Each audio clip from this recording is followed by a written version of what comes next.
Welcome, Cyclone fans, to another episode of the Nightcap. I'm your host, Levi Stevenson, joined by my good friends Aidan White and Matthias Schwarzkopf. How's it going, guys? I'm your friend now. I don't know. Not voluntarily. No. I don't try. Buddy. I don't claim you if I don't have to.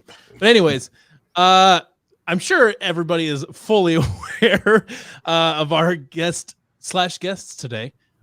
We are very happy to announce we found him after Cyclone people looking for him for years and years and years. We found him. Ladies and gentlemen, we got him.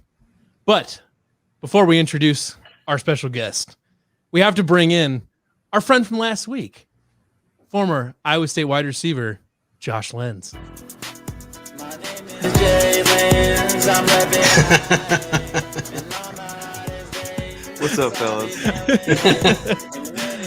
Oh, man. Never going away, Not gonna let me live that down, huh? Nope. Never. Nope. Internet never forgets, Josh. So just That's right. beware. It will follow you forever. Good And We might, now the we guest, might as well just kick this off and get this, rip the Band-Aid off. yeah. Say now the guest that everybody actually cares about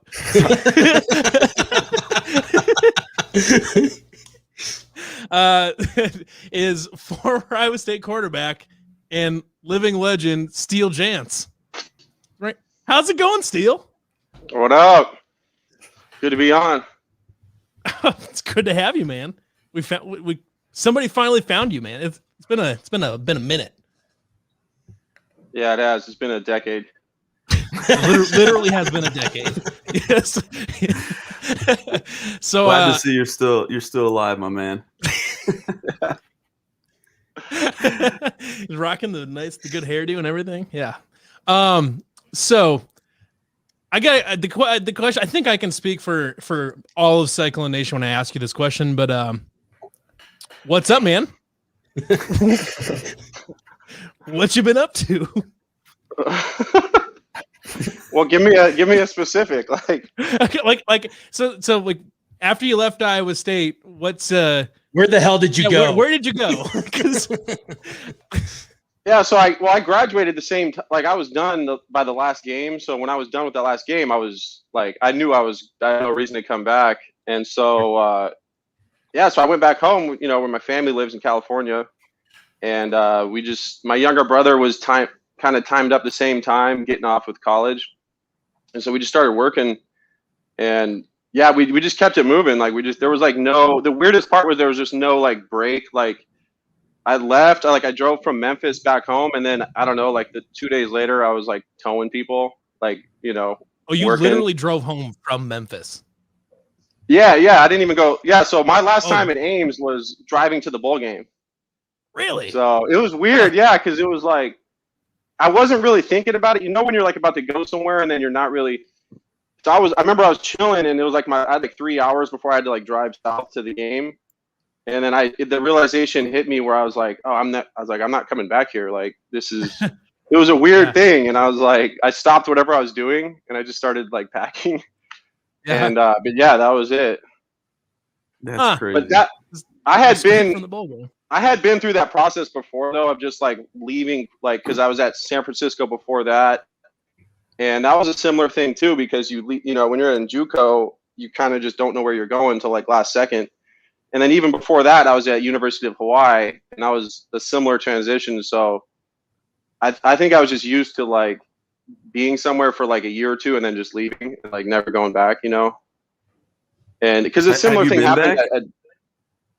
Dude, no, I haven't been back, but I was in Iowa like a month ago just because I was in Wisconsin and I was just driving through.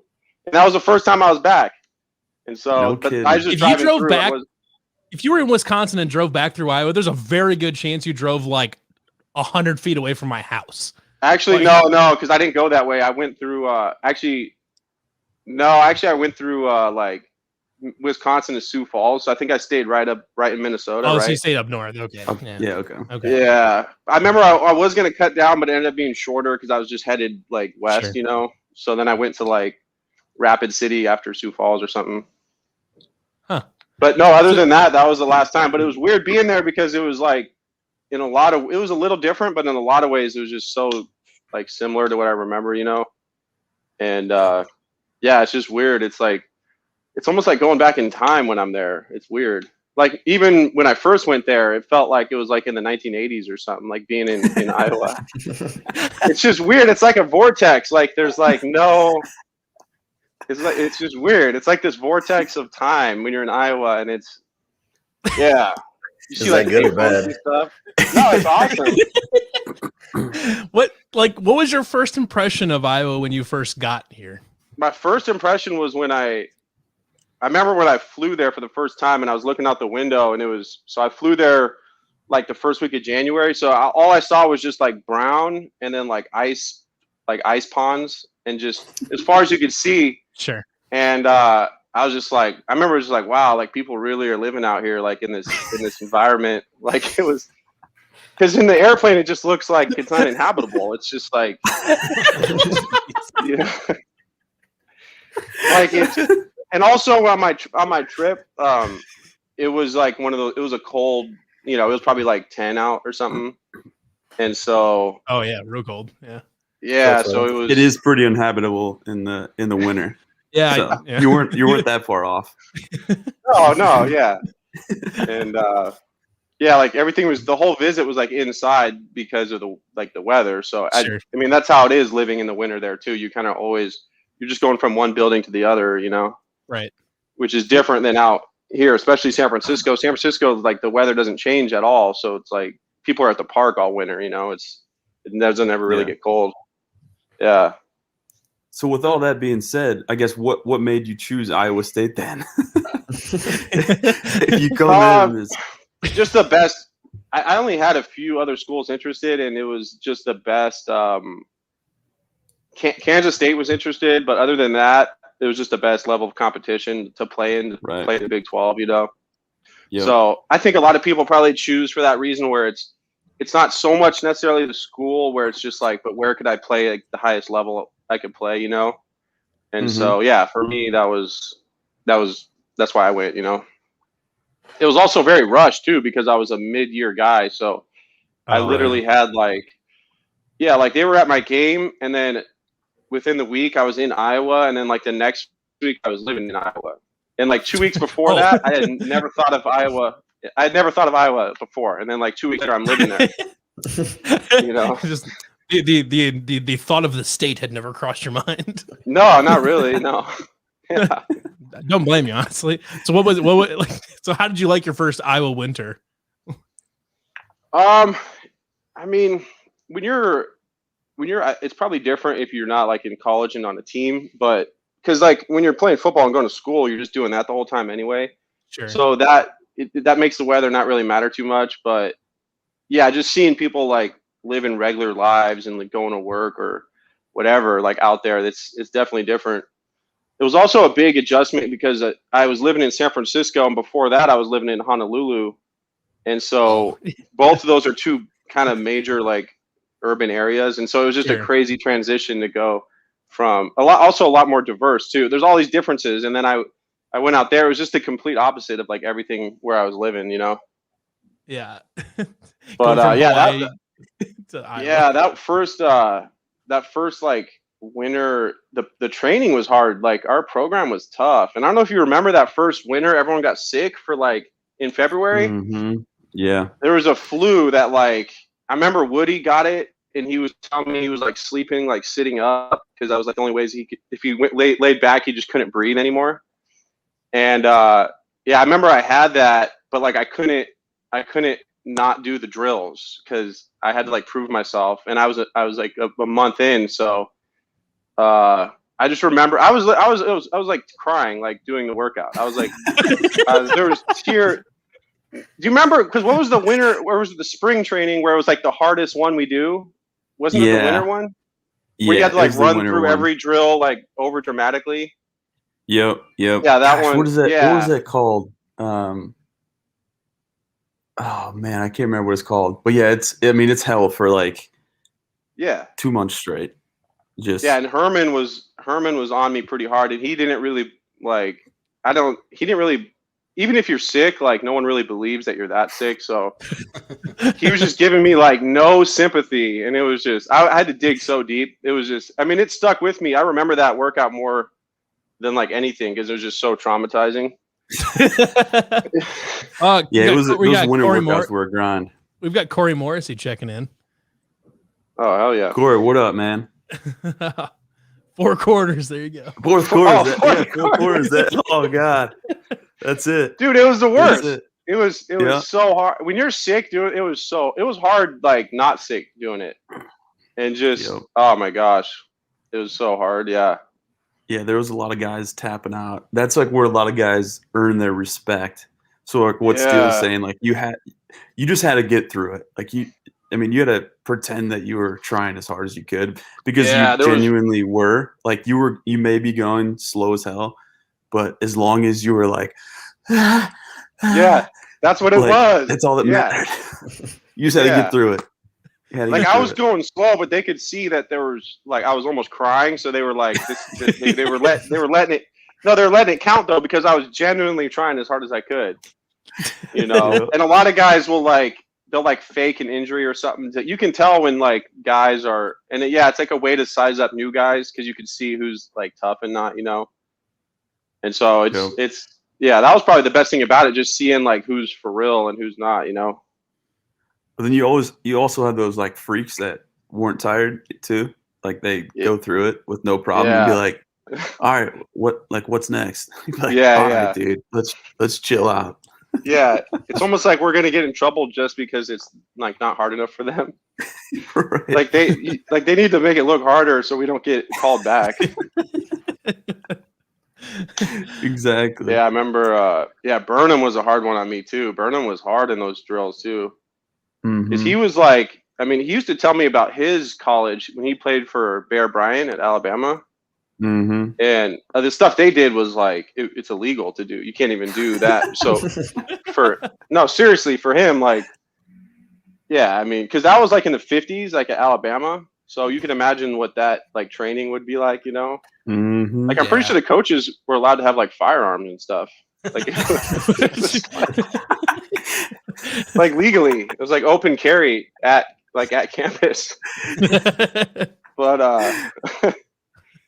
but his perception of what was hard wasn't realistic because he was looking through the framework of his, and it's like, dude, like, so for him, so he just had no sympathy like at all because it was just his, you know, like they probably had guys that like died at training camp in the 50s, like literally there was probably like one every like 4 or 5 years. Yeah, because it was just so crazy what they were doing, you know. Mm-hmm.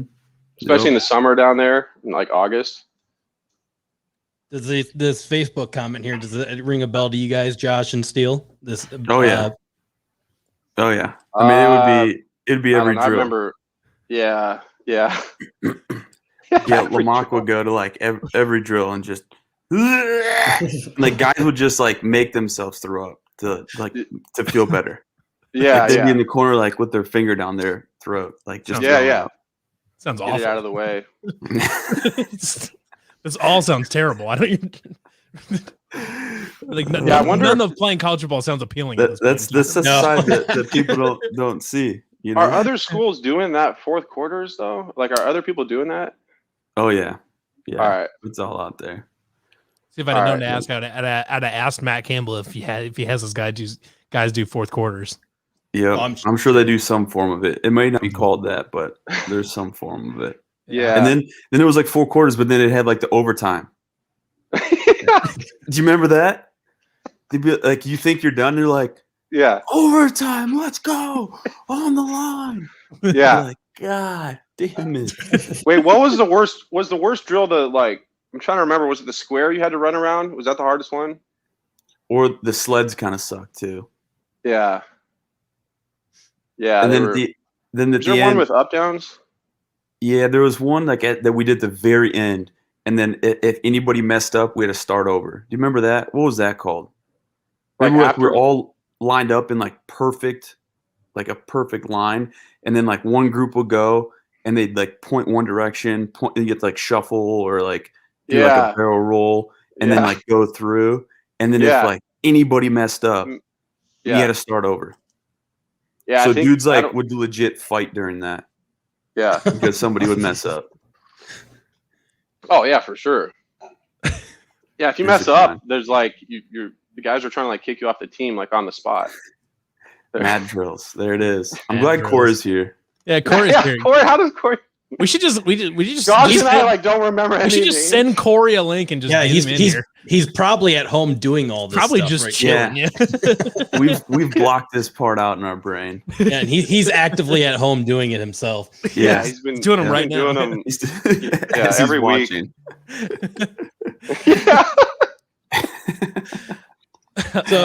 So Steele, after you left Iowa State, I think everybody kind of knows what you're maybe up to by towing some people and all that stuff. But like, do you own the towing company, or like what does all that entail? Are you part of the towing company? What is the name of the towing company? Yeah. So yeah, it's a family biz. So it's my parents and my younger brother Brogan, and then me. So it's just 4 people. It's Gold Country Tow Service because we, where we live is Gold Country, like in the Sierra Nevadas. Sure. So it's kind of a unique. The weirdest thing about like my setup is and for all of us, my brother and my dad too, is like, we all have our trucks like all the time, kind of as a personal vehicle, and so we don't really have like hours. Like my truck is like across the street, and so I'm after this, like if I have stuff tonight, if I have to go run calls, I can run calls. But if not, I'll go to the gym, I'll go to the store or something. So it's just like integrated. I don't have like a 9 to 5. Like it's just, and for them, it's the same thing too. We're all, so it's just very like non-corporate, non-official. We're just like us three drivers, and we're all kind of ready to roll all the time. We live like a couple miles from each other. And so, yeah, that's how it works. How far are you traveling for that? It's a pretty big area. Yeah, it's a pretty big area just because like where I live, it's rural, so I live in the mountains. So Tahoe. You're like Northern California, or where are you at?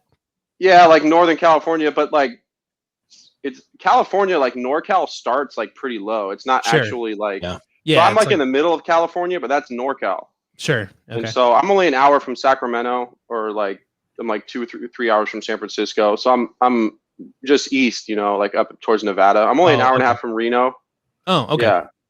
So, but my area is like, 100-mile radius probably. But you got people that are, they might be from like San Francisco up here broken down, and I'll take them back. So it's definitely like a bigger area. It's more, it's not like it's towing, but because of the big area, it's a little more like trucking, where I'm just like doing longer hauls and stuff, Sure. And sometimes I only run like 1 or 2 calls a day, but they'll take me like 10 hours. Jeez. Right. So did you know you were going to get into the family business when you were done, or just? I kind of did. I mean, I used to say it as like, not even as a joke, but just like, cause I knew it was funny, but it was also like true. Like when I was at Iowa State, people would be like, what are you going to do if you don't play in the NFL? And I was like, tow. And they were like, it was just funny that I always knew I was going to like not do like a white collar job that was like correlated to my degree.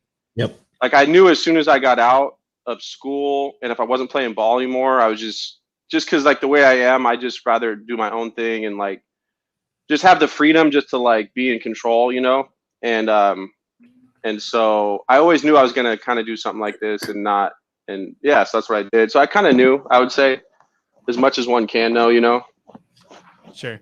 We've got some good. We have some good. Some people are suggesting some pretty funny real steel towing. Then we got steel toes. For new name, steel toes. Yeah.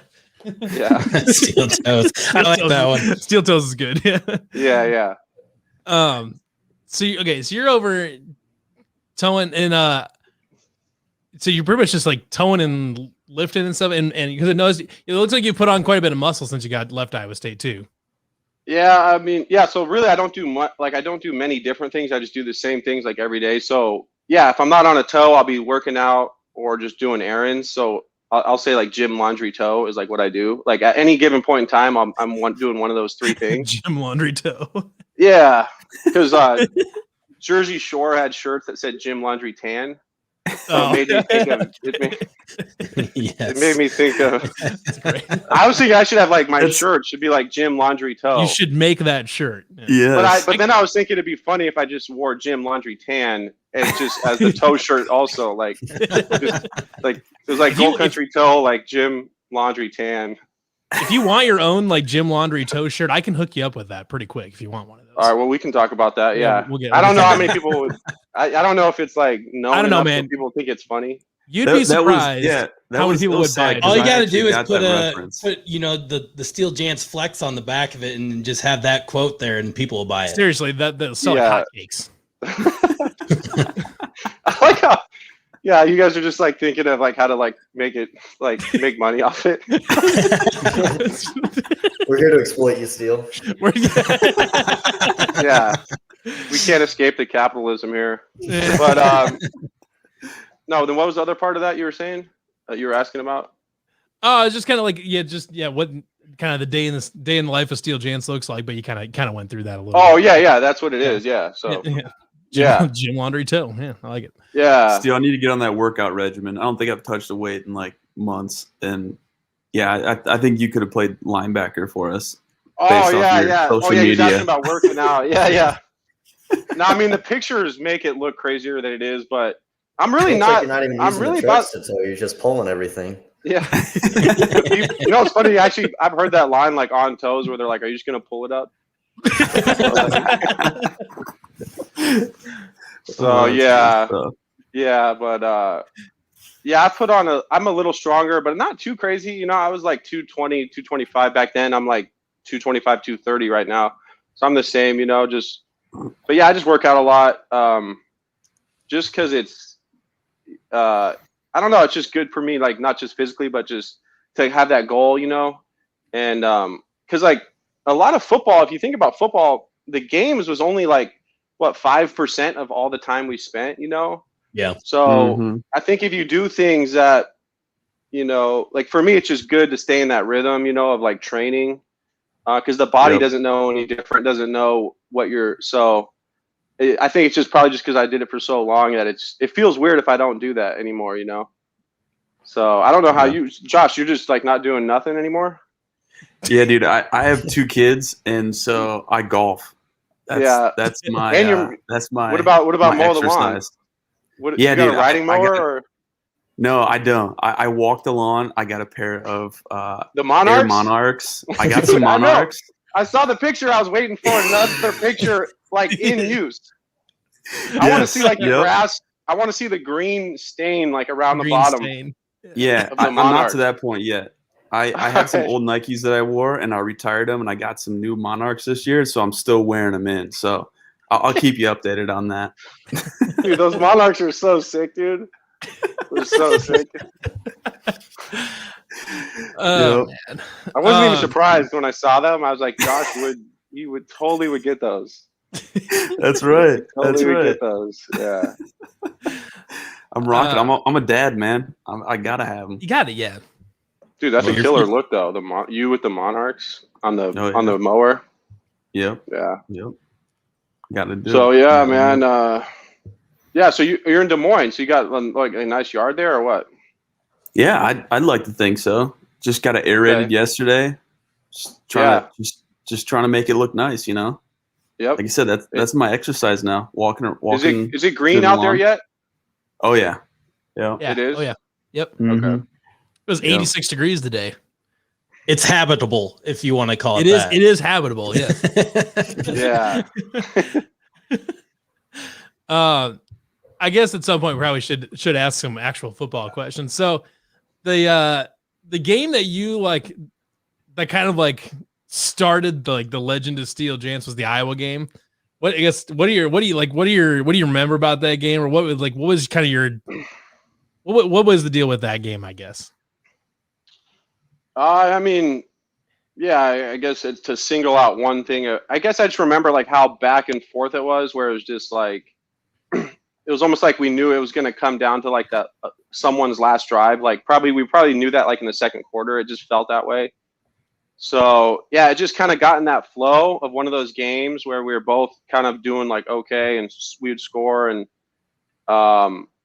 it was like, and when you get in that rhythm, you kind of like, you're just in the zone, you know? So I just remember it was just so in the moment, you know, and it was just like just trying to one play at a time, you know, and probably more so than any other game. That one was just like, because it was a long period of time. It was like you know, it was close like the whole time, and then also overtime. So it was probably like 45 minutes of just like super intense, you know.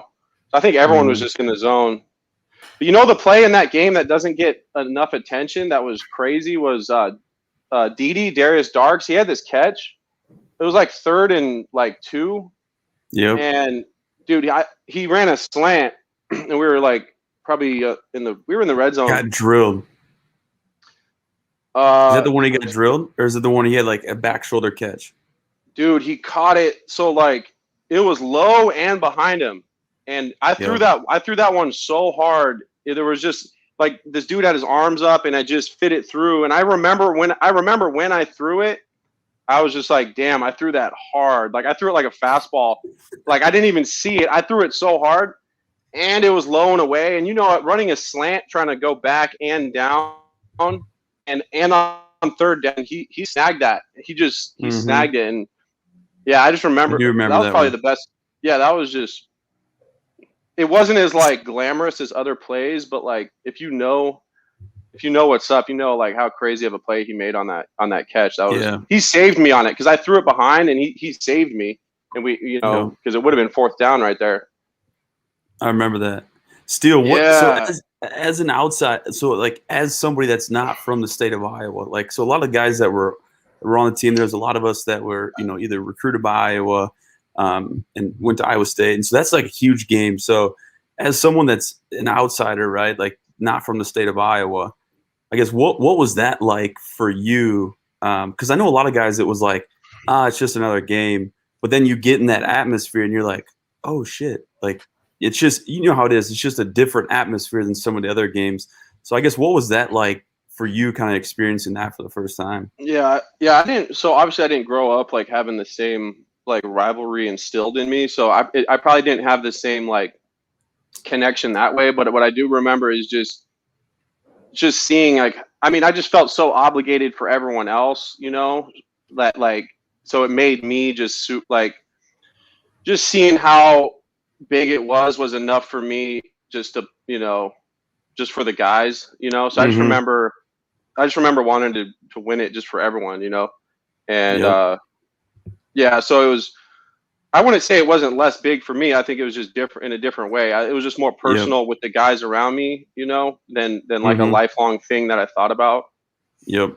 But you know what I mean? So yeah, and and the coaches too. Like Coach Rhodes was like, that was a big deal for him too. Right. So yeah. So I just felt there's a big obligation to like come through that game.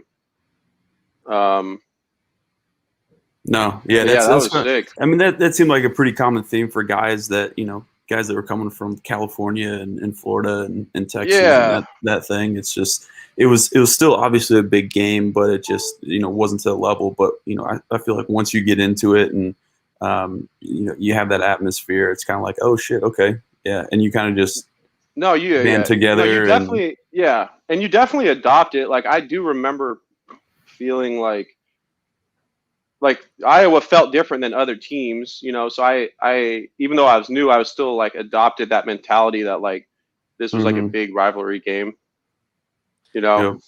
So one former player that probably didn't need any introduction to the Cyhawk rivalry because he's from Ames is actually former defensive end Corey Morrissey. Flexing Friday, Steele. Flexing Friday, baby. Corey, what up? How's it going, Corey? Hey, it's going well. How are you guys doing? Good. Really good. Dude, Corey, you remember all the Steele. You remember all the terminology of those drills, dude. Hey, you matter of fact, I was doing it in the background, just like you said. I got my own bat right over there. Doing the workouts while he's watching the show. Yeah. Corey, so, you have your own facility and stuff now, right? No. I helped start that up with Ben and Ernst, Ben Durbin and Ernst Run, and I'm actually up in northern Iowa now. So, Steele, I'm kind of mad you didn't say you're coming through. I would have popped up and seen you up there on the Minnesota. I think it was on my. I think I put it on Facebook. You didn't say anything. I needed these guys to find you. I saw that you like viewed the story, but you didn't Still, next time you're in town, man, or not even in town, in Iowa. If you're in this time zone, let us know. Shoot off fireworks so we know. Like, No, shoot off I know, I will, screen. Yeah. Yeah.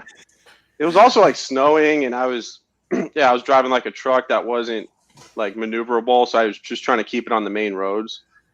But yeah, definitely next time. It's also not in the winter too, or when it's snowing. Yeah. So, but that 2011 season though was pretty wild because you had the Iowa comeback. We played UConn On a Friday. And then the Oklahoma State win and all that. Like, what was because all three of you, what was like that whole season was just all over the place. Bonkers. Like, what was the deal with that? What was it like as a player? Well, that part's like sucks because you're trying to win every game, So it's you don't look at it like when you're in the season, you're not like thinking about really how's it going to look as a whole. Like the next, like looking back, you're just, it's just literally just trying to win the next game, So yeah, I mean, it was hard for me, but it's hard for everyone because we're trying to win every game, and I did, and I think most of our guys did too. We never expected to lose. Like when we rolled in, we were never feeling like, we were so, yeah. Right. So sometimes what was your, I guess, from your playing days at Iowa State, what was your favorite moment? Is there something that comes to mind that's like, oh, that was a good time for football and outside of football? I mean, like, what you're talking about when you say for football, do you mean like in a game, or do you mean just like in a game? A game moment? Yeah. Dude, that UNI one was crazy. That one I threw to you at UNI, that one was people don't realize how crazy that was because that was like 3rd and 20, and I was running and I was like a step from out of bounds running and then threw it. I mean, that was one of the craziest plays I've ever been a part. So I wasn't even supposed to be like involved in that. No, I was on the backside, run like a backside post, which never gets it. And I saw you scramble, and I just beeline for the back pylon. Yeah, I actually worked with a guy that played at UNI, and he was on the sideline there, and he's still bitter about it. He's like, that was one of the craziest plays ever. Dude, it was people forget it was like 3rd and 20. We were in a bad spot. Yeah. Oh, we found it. That would have been a bad way to start the season too. Dude, we probably would have lost that game, dude. Yeah. We would have lost that game. But you know what's funny is there's a picture of that play, and all their coaches thought it was over because like they're all like going like this and like cheering, like when I still had the ball. Yep. And then there was no way because you came all the way across, so it looked like I was gonna like be sacked or run out of bounds. Mm-hmm. But yeah, that one was sick. And then I don't know, dude. Like off the field, there's just everything. I mean, the meetings, our QB meetings was something I really was like really cool, just because like me, JB, Sam. And then Grant, and then also JT the first year before he switched. Yeah, we just had it was probably the same with the receivers, but it's just like it was just a point in the day when we all came together, and there was just a camaraderie there, and we were always like in trouble, or the coaches were mad, or the coaches were stressed out because Coach Rhodes was mad at them. Right. And but so it was almost like we knew we were kind of in trouble, but we were just like, we were cool like among each other, but we had to act like more serious with the coach. And just so many fun times, man, just so many laughs, and just like that was a real the social aspect of that, and just hanging out in the QB room was something that was really fun, Yeah. But I'm sure all the other rooms were. So I didn't have Herman as like a position coach, and I know Messingham was your senior year, correct? Yeah. Yeah. But how was Herman in a position meeting. Like, that guy is a character, and I love him to death. Yeah, Herman was. How was he as a position coach? The meetings were actually funny because Herman, like, I vibed with Herman's, like, the way he was, because he's like the most competitive guy, and just like, I mean, yeah, he just is just so dedicated. He puts in so much time. Like, I mean, I don't even, he probably barely sleeps, but like the meetings, which was weird, like in the meetings, he would like joke around, and it was almost like he was so stressed out that we had to like joke around just because it was too traumatic of the situation. Like because I related the same way. When we would lose, it was just so hard to like function with that just weighing on you like throughout the week. You just want to get a win and just, putting in so much time and stuff, and then coming up short. So we would just end up joking. Like, we'd play, what's that word game? Hangman and stuff. And we were joking a lot. Like, Herman was funny. He was funny in the meeting rooms. He would get serious, but like, he was like a good time. Like, just funny, really smart, just always like looking up words. And we would just like be on a dictionary for like 30 minutes on our phones, like looking up different words, because he was arguing about like the definition, or there would be some historical event that him and Drew would be arguing about. And so he was real interested in just like information and knowledge. And so a lot of the times it wasn't even football related stuff that was going on in there. It was just, which was good. Yeah. He was a little younger. Go ahead. Well, I was gonna say, isn't he considered like a Mensa or something? Like, he's in Mensa, super smart. Yeah, I think based on his like IQ test, you have to have like an IQ of like 200 or some shit like that. It's crazy.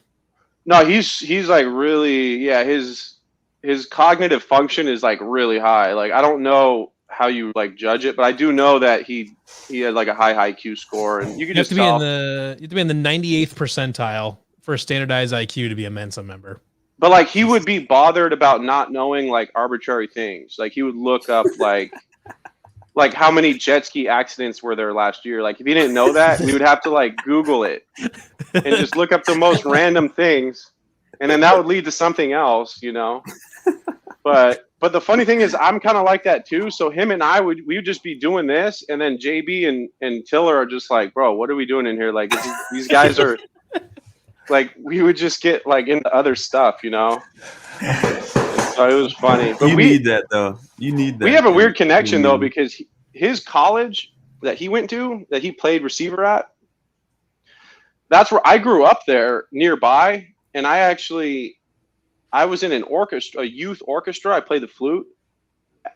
That my orchestra was at that college, and I was there the same time he was. I was a kid though. So when I was a little kid in this orchestra, he was a receiver at the school, Cal Lutheran.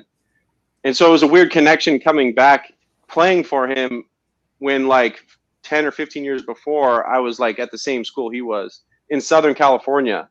So it was just like a really weird connection. Yeah. Can you still play the flute? Do you still play the flute? I can. It's been something on my list to do because mine's messed up. One of the keys is like, but I still can play, and I want to play more. I just got to buy another one because mine's like, it's the same one I've had. We'll sell Steele Jantz t-shirts and raise money for you to get a new flute. How about? There you go. Snake. There you go, Aidan. Full circle. Well, we should do a flute shirt too. Yeah, like we can get. We do gym laundry toe flute. There, that's your shirt right there. Yeah, and then like a year from now, the new shirts will have like 20 different things. We keep adding on. We like just keep adding ones on the bottom. It's fine. Just like keep selling a new gym laundry t-shirt. Toe. Yeah. It's like, are you just listing your activities on a shirt and selling it? All we're gonna do is just print out your Google Calendar. That's all it does, and that's just what's on the t-shirt. Oh, that's great. You'd be surprised how many people would buy that shirt, though. No, I know they probably would. I'd buy one. Or just like disappear for 10 years. Gym laundry. 10. That'd be a good grass cutting shirt. It would be a good grass cutting shirt. Would be, yeah. Yeah, it would. Hey, you could have the soundtrack to go with it too, though. You release that later. Yeah. Yeah, you gotta let us know when the Steele Jantz Flute album is out. Yeah, I will. Maybe I'll put like a YouTube up of me playing or something. There you go. We'd love to have that. Or like if you can practice up and we'll have you back in like a month or something like that, and you can give us a little bit of a live performance. I'm just using my name for like every other activity. Like I start the flute video off with like highlights of football, and then it's just me like right here playing. Steele Jantz Like I'm highlights. clickbaiting everybody with my highlights. There you go. You're playing flute over your own highlights. Perfect. But you have to do it with your 5th grade orchestra. You have to go back and play with them. We have to find them all. I have to find. I could probably find a few of them. Well, if we found Well, you, we could probably do a search party for them as well. You know? Yeah. Hey, Yeah. hey, I've Steele, got when did you get back on social media? Because you didn't really have one in college, did you? No, Or if I you had did a, and then you I- got I rid had of a it? Facebook. I had a Facebook, and then I wasn't too active. I had it though. Like I threw some stuff on there when I was in Iowa State, but it wasn't big. And also I had fake Facebooks that actually were bigger, so it just kind of got drowned out. My actual the people who were doing the fake ones. And because one time I went on the fake one, and these fans that I took pictures with were like sending them pictures, but it was of me because I took them with fans. Yeah. And then the dude was responding. He was like, "Thanks," like he was like talking to him. And I was seeing this whole interaction, but it was a real photo of me and these fans on the Facebook. And yeah, I was like, so. We were joking that it would have been awesome if it was actually you the whole time. The fake. If the fake Steele Jantz was actually you. Yeah, dude. I don't know if that's still going, but it was going for a while. But no, I got on I got on last year, but kind of just because COVID. Like there was just no other way to interact with like humans other than like online for a while, right? So I mean, I think it wasn't like I like consciously thought that, but just looking back, I think that probably contributed to it, where I was just like trying to like stay productive and just keep doing things and not just be like stuck in some sort of lockdown situation where there's like no. So yeah, I just wanted, because like the social media was making me, it was just kind of giving me reason to like keep working out and keep doing different things and like shooting videos or whatever. So I was just trying to stay active and like social, you know, and I think that was kind of the main reason, was just the lockdown stuff. Yeah, so you had the fake Steele Jantz Twitter. You had like the Steele Jantz for Heisman Facebook page. There's a bunch of them. Yeah, there was a ton. Yeah, no, and like I said, that one Facebook was pretty big. It was bigger than mine for sure. That's how you know you made it. Isn't that weird? Like when the fake one's like bigger than the real one. You know. Well, that could be said for a lot of things. So. Well, yeah. That's why it would have been so funny if you were the one behind fake Steele Jantz and you were your own parody account. Yeah, I just stayed in character for like 10 years. Well, Outstanding. Speaking of the social media, but are you aware of like the Steele Jantz facts? Maybe. I mean, I don't know. Which ones is it? Well, I'll read a couple here. So these ones were actually on a Texas website when you guys were heading down to play Texas. But the top one is Steele Jantz entered his name into the porn star name generator, and it came back Steele Jantz. Okay, yeah, I don't know if I may have seen.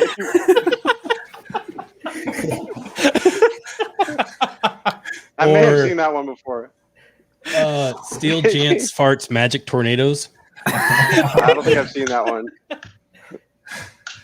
Where did you find this? Is it true? Is it a fact? Is it a fact?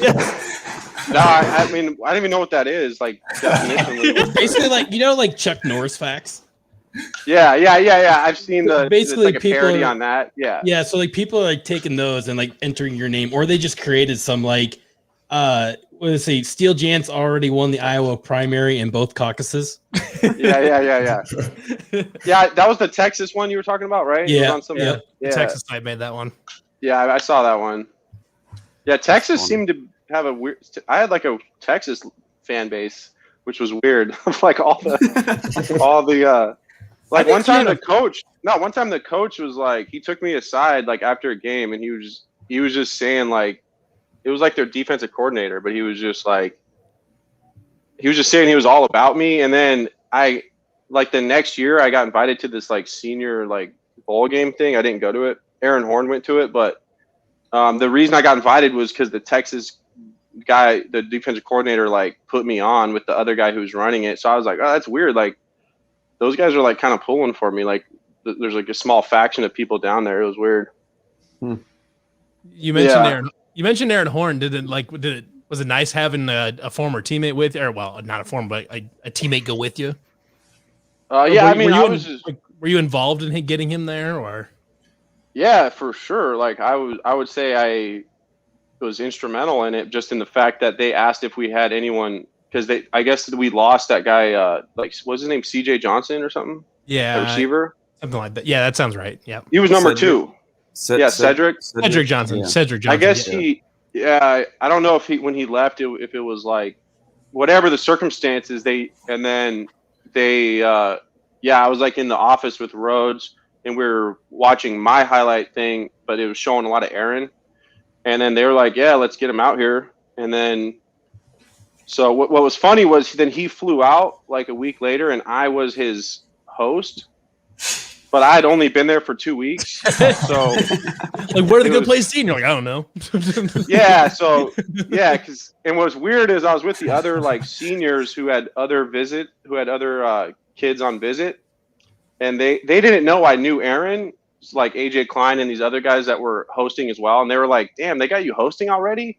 Because they thought I was just hosting some random guy. Oh, yeah. They thought I was just hosting some random visit kid. And I was there, I didn't even know like most of the guys on the team, but no, it was just because I knew Aaron, so I hosted him. And then, yeah, he came out like, the next week. And I was just so happy for him that he got the opportunity, just because of his story. He just, he came from just nothing and just did it all on himself, came from like East Oakland neighborhood that was just a horrible neighborhood, horrible school, no money, parents not around, all this thing. But he balled out at San Francisco and then at Iowa State too. So it was just his story was just probably one of the things I'm most like proud of, that just seeing him, just because I knew him through different stages and was just able to see him, and it's a hard way. It's hard to make it all the way through. Like, some guys can make it to JUCO, or some guys could make it to a 4-year for a year or two, but to actually make it those full 4 or 5 years, it's hard for a lot of guys. And, but yeah, he did it, so that was cool. Do you keep up with Aaron still? I haven't talked to him in a minute. No, it's been like a couple years, but we were in correspondence. I think he's got a good job. I think he lives like in San Jose, and he was like working for like 7-Up, the company, in some sort of like managing position or something. So yeah, he seemed to be doing well, but he's one of those guys where he just like, he's going to do well wherever he is. And he doesn't really need he's not tripping on like what other people think, or like that's one of the best qualities about him. He's just very much like worried about like doing the best he can do and staying on his path. And it's worked out for him. He doesn't worry about like attention or anything like that. Well, before we get too far off track, I need to, Corey, I think you said something about it on Facebook, but the is it rabbit hunting, or I'll let you take this away. Yes. Yeah. Yeah. Corey, were you there? I mean, Corey, you weren't there that night, right? I wasn't there that night. I saw the aftermath on the grill. Did you? What? Did you at a different point in time, or? No, it was like right after, because Steele, you tell the story. I'll add some commentary if I need to. Yeah, I don't remember exactly how it started, but I was staying at Jevon's house. I didn't live there, but I was just always over there. The part I don't remember is how I ended up with an air rifle, but I just had one, and I just had one. I didn't know how. Like, I think I went to Shields once, and I like impulse bought this like air rifle, like the good ones, that are like a couple $100. Sure. Yeah. and I had it in the back of my Lincoln Town Car. I just keep it in there all the time. And it actually got stolen when the car in Iowa, and the car got broken into. But you know what's funny? Someone earlier today commented on the Twitter or it was on Twitter on Discord. I can't remember where it was, but someone said that you and him had gotten your cars both towed into the same lot that night, and then someone had stole a bunch of shit out of that lot. Yeah, who was that? I mean, let me see if I can keep telling your story. I'll see if I can find it. I'll see if I can find it. Let me find him. Yeah, let me see if I can find it, and you keep telling your story. Yeah. Okay. Oh, I found it. Oh, you did find it? Yeah, Derek Gustafson. Is it a football player or who? No, just Derek Gustafson. There you go. Wow, that's crazy. Yeah, so that was his car was like an old gold Oldsmobile or something. So what was a Lincoln Town Car you said, right? It was a town car. Yeah, there was a weird town car thing going on. Like Dee got one, and then I was like, "That's sick," and then I got one. I remember that. Hayworth had the Cadillac. Yes. It was all about like who had the sickest like luxury car in my little circle for some reason. But yeah, that one had like the white leather inside. You know what's crazy about that one is I got it for $1,800 from this dad and son like little dealer in Des Moines. And when I went there was other people there trying to buy it, like other dudes were there, and this other dude offered $3,500, and I had all the money I had was $1,800, but I told the dude I'll give him and his dad tickets to the games. And so I literally had to put his dad and his and his dad's name in the ticket thing like every home game for the rest of the year, just because I had that car. It was so weird. I was always like filling in their names. Yeah, they got season tickets. They got season tickets. Coaches are asking who these people are. I don't know. Yeah. So I don't know. Yeah, no. But anyways, the rabbit. So anyways, I was at their house, and did I know there was rabbits out there, or did I just go find them? But anyway, it was like dark out, and I just went out to the golf course across the street, and I shot a rabbit. and then you grilled it. Yeah, well, I'd never kill an animal without eating it. Like I'm very much against that. So my intention was to like go eat a rabbit, and with the fur and everything on it. Wait, so did you were like, I want to eat a rabbit, so I'm going to go kill one, or did you just kill a rabbit and you're like, shit, I got to eat it? No, I don't remember. I had like seen them before, and then I was just thinking like I had, like one day I was driving by and I saw the rabbits, and then I thought I had the gun, and then it was in my head floating around that this might happen at some point. So you and me, rabbit. No, I was living with that for a while. There was like a month. Piece at him. So finally, the culmination of that was one night I went out and I got it. I was like laying on the ground too with the red dot. It was like a legit shot. And then I took it home and I just cleaned it in the garage. And I mean, they're easy to clean because once you cut the fur, they're just one big peel. Right. Yeah. And then I just did like a rotisserie like style rabbit. But it looked like a rotisserie chicken, but it was just a rabbit. And I just had it in the barbecue, closed the lid, and I did it like half an hour or something on like a low heat, and then I put barbecue sauce on it, and I ate it was all right. The problem with it was like dry, but it definitely wasn't like nasty where like you couldn't eat it. It just was kind of like boring. It was just like dry white meat. Sure. So then I show up. And I see the fur, I see the blood, I see the grill was used. I go, Jevin, what happened here? He said, oh man, they still went hunting for a rabbit and he ate the rabbit. I'm like, what? I don't think I knew that story. I don't think I knew that. Yeah, so because I didn't even tell them, like Jevin was in there and then our buddy Matt was in there, and they like came out at some point. And after I was already just like into it deep, like cooking this rabbit. And so they were just like so surprised. And then, there was like a bucket of like the fur and stuff after, or what There was a scene in the garage. Yeah. So did you know how to like skin a rabbit and like cook a rabbit, or did you YouTube this, or did you just like wing it?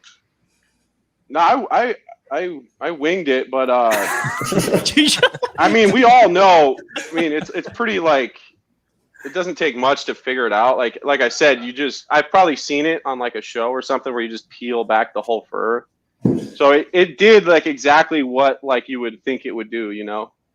It just it was easy, you know. But yeah, I've cleaned a lot of fish, so it's a little similar, but I've never done like a deer or anything.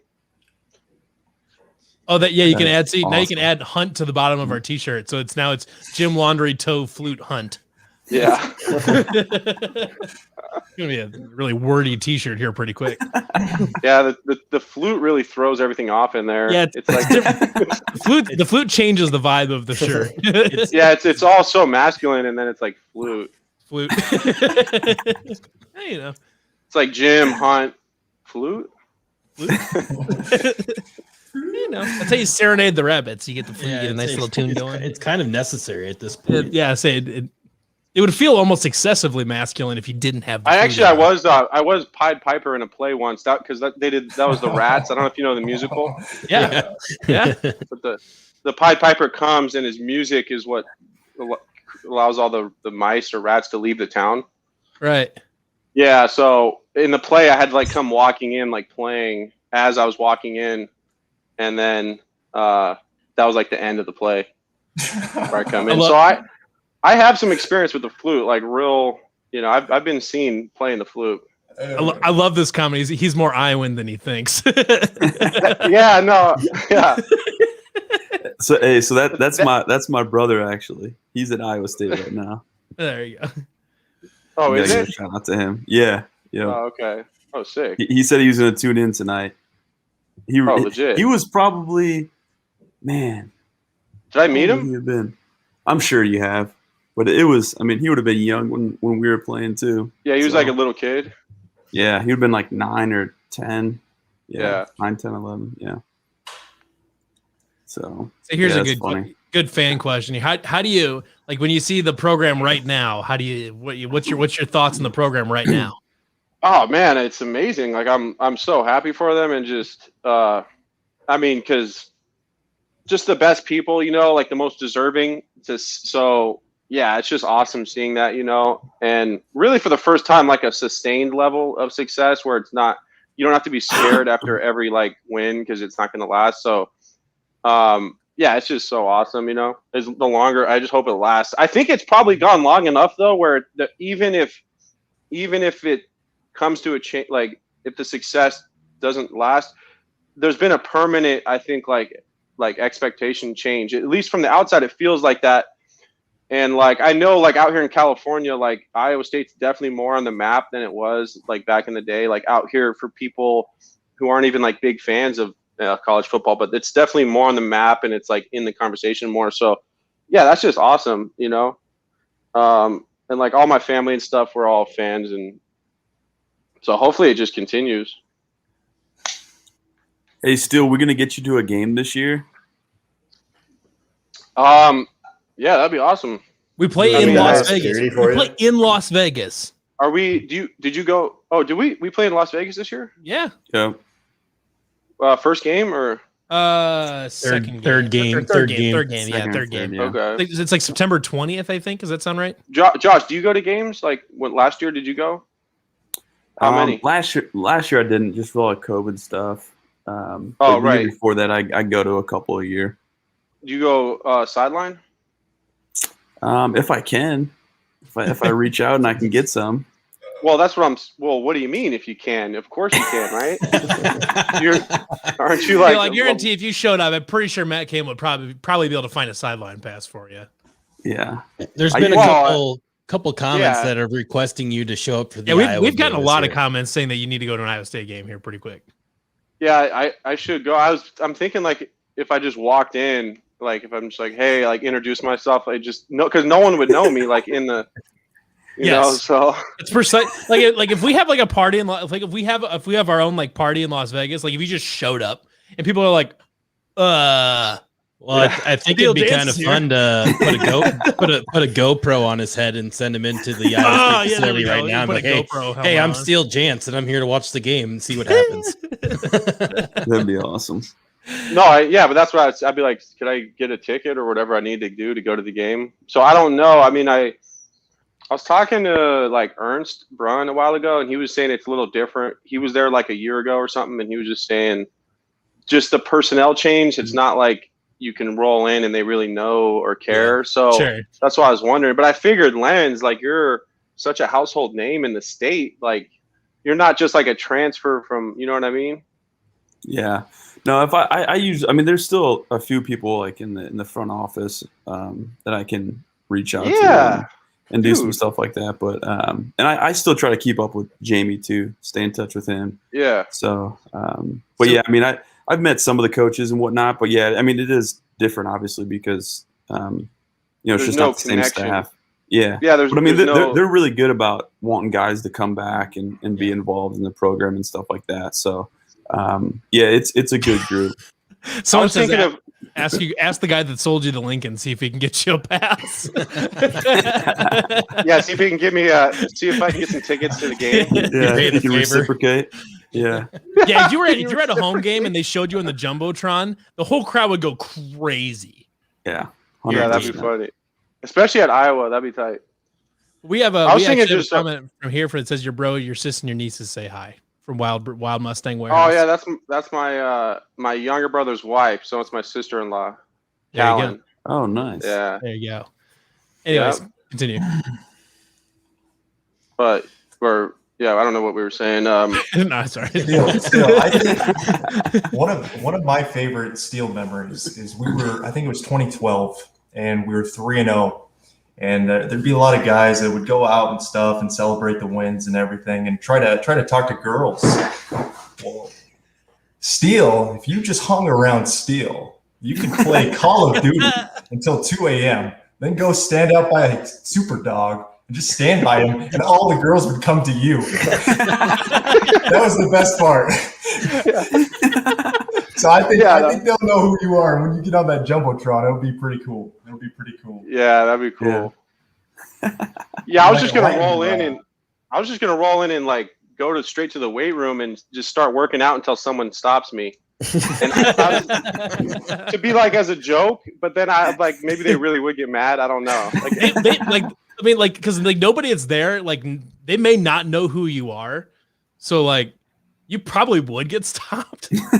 I feel like it'd just be a quick call to Jamie Pollard and be like, "Hey, Steele Jantz is showing up to this game. This guy named Steele's here. I don't know." And Jamie Pollard comes, "Hey, Steele, what's going on, man?" Yeah. Or I could just say I'm like on my recruiting visit and like mess with the players. You're under recruiting. He's like, "This dude looks like he's like 30." Can we get your name? So hand you your pass, and you're like, "What's your name?" Steele Jantz. Trying to make Return of Steele. Yeah. Yeah, I say it like that too. Oh man. I was trying to think. I was looking through see if we've got any more fan questions for you. There's a bunch of them that have been good. We've been kind of touching on them as we go. You guys got any more questions for him? Not really. Do you keep in touch with anybody from the program still? Not really. I mean, since I've been on social more, I've just been like interacting with some dudes that way, but not really. I mean, you know how it is, man. I mean, I'm out here in California. Tough. It's not like it's just different. Like you're just kind of out here on your own, you know. I feel like if I was out there, it's just like the proximity. But like, yeah, I mean, the nearest person I'm to would be like Aaron, you know, and he's like 3 hours. So it's not like I'm really, but yeah, so not so much, you know, but more now for sure, which has been cool. Yeah. No, I forget who told me that you were on social media, but I love to see it. I followed you right away. I think somebody sent it to me. If you had a Twitter account, it's like everybody, babe, this is you. Whatever, like I guarantee you'd have like thousands and thousands of followers overnight. Yeah, guaranteed. So I don't. Yeah, I mean, I've never had Twitter. Do you have Twitter? Any of you guys or all of you? We've got I think Twitter. everybody in here does. Yeah, we've got Yeah, Twitter. I had Twitter. But I had it back when I was in college though too. Oh, do you still use it, Josh? Not as much. I'll tweet every now and again, but I'm more probably like on Instagram. What about you, Corey?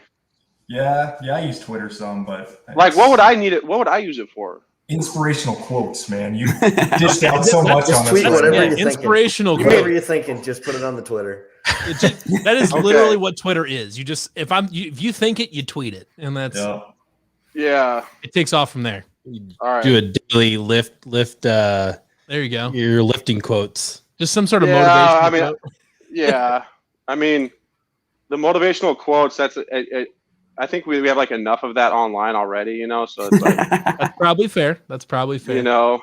Those Instagram videos you do though, the one where there was a guy in the background and he wasn't wearing any pants, that needs to be on Twitter. Wait, which? Oh, the guitar? No, you were like in a river. Oh, that was me with no pants.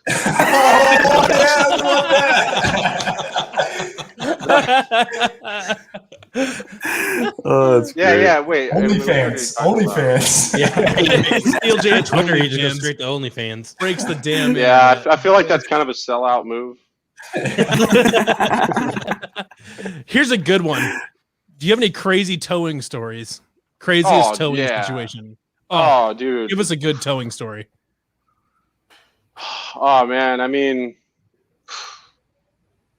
so there's like crazy, like another tow truck driver. Like, there's crazy stories, but it's only crazy if it's like to other tow truck drivers, because the crazy part is like the technical part of it, and like what I had to do to like, you know, get the vehicle or whatever I was doing. But the craziest, I'll just give you like the craziest part of my job is probably, so like, you know, we get a lot of snow here in the winter, because the mountains are like I'm like 30 miles from Donner Summit, which is like 8,000 feet.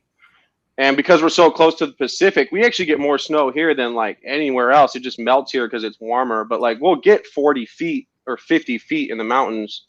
And that's our snowpack, and then it will just melt. But when it's going down up there, like when it's snowing, and you also have a ton of traffic, because I-80, the same 80 that's in Iowa, that goes right by my house, you know, I-80. And you just get a ton of traffic because all the ski resorts, you got like Squaw Valley and North Star and all the Heavenly, all these different. So there's just like thousands and thousands of people in the snow, and sometimes if it's like a 2 or 3 days snowstorm, it'll like, I won't stop for like 2 or 3 days. So the truck doesn't turn off. I'm never like, it's just driving for like, you know, 36, 40, 50 hours. And it's all in the craziest.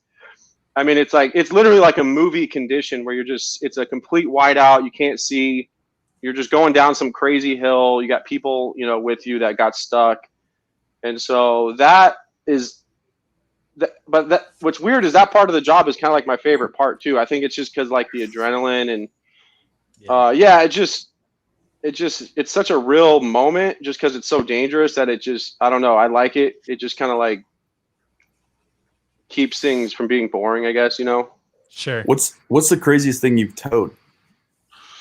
I mean, I've towed like just like huge trailers. Like the crazy tows are when it's like someone's like F-350, then they'll be pulling like a fifth wheel.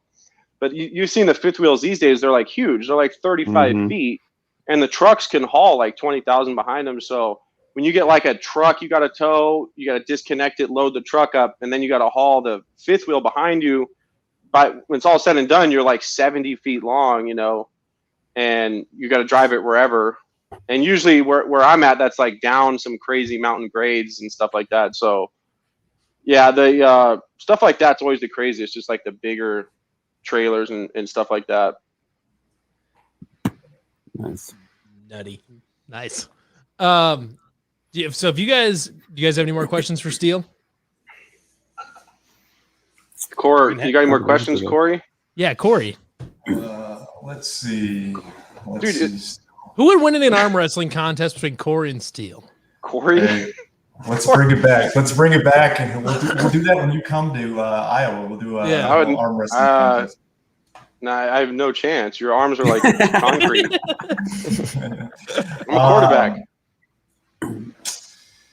I had some questions for you, Steele. I guess in the last, it was funny watching your intro when they said it's been a minute, and you said, a decade. A decade, yeah. So with that decade that's gone since, what from Iowa State did you bring with you into your life now? Like what qualities, what like lessons learned and stuff from your seasons at Iowa State, your time in Iowa, in that decade? Probably a few things. I mean, definitely just like my schedule was crazy because, I mean, everyone's schedule was crazy back then, but like I always had extra meetings and even just one-on-one meetings with like Mess or Herman, or just watching film longer and longer. So like there was a stretch of time where I was like Monday through Sunday out there, like getting up every day 5:15, and I wasn't getting home till like 10 at night. And this is like in the off season, and I just that grind, that grind was. So just having that under my belt, just like having gone through that just because it never ends. Like I just remember there's no, like, let's say it's Sunday night and I just left, because at Sunday night we'd have practice, but then I'd stay late and watch film, right? I'd get home late and then it's Sunday night and you just got the whole week in front of you. You got to start thinking about classes and stuff like that. And you got to get up at 5:15. I mean, I remember waking up, when you're like, you're so sleep deprived, like when you wake up, it felt like you just fell asleep. Like you're like, there's no way it's 5:15, because like I thought you'd think it's 15 minutes, but it was like 5 or 6 hours. So that, just having that just makes like regular, like if I have to work a lot, it's like, well, I've done this, like I've and that actually, my brother and I, we both took that football like schedule and we've like applied that to towing, which is kind of why. Like, because football is 24/7. It's not like after 5 o'clock, even though you might not be at practice, you're still thinking about it. You still got to study your tape. And so we kind of took that and made it like into the business, which is why it's like a 24/7, and it's like all we do. It's very similar. Like it's like my life isn't actually that much different on a day to day as far as just like a singular focus and just spending like so much time on that, and then doing other things around that just help it, So it's like towing, working out, eating good, sleeping, keeping my stuff clean, staying organized and stuff like that. That's all like the recipe to like doing well in the football program, right? Like staying organized in your classes, just grinding it out. And so that was, I think I did that without even planning it. Like I just left football in school, right? But it was like the only way I knew how to do it. Like I never really knew how to have like a day off, because we didn't have like 2 days off where you just like hang out like regular people do.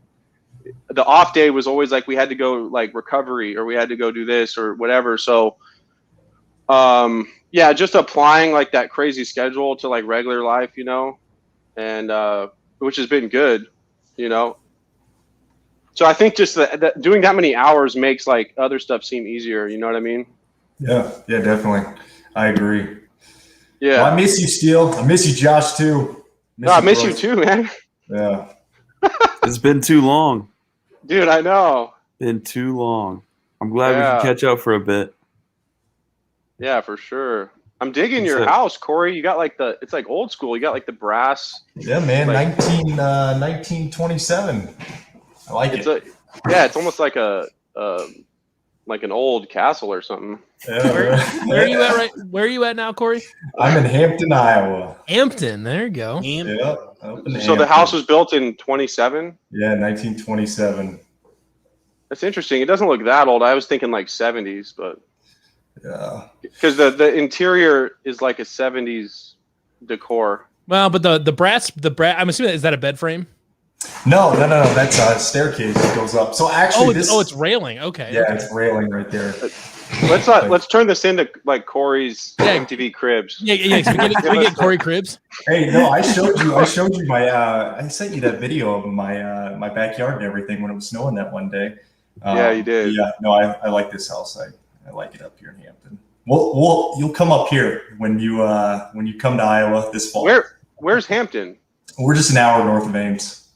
Like just straight north? Just straight north. Yeah. Okay. Wow.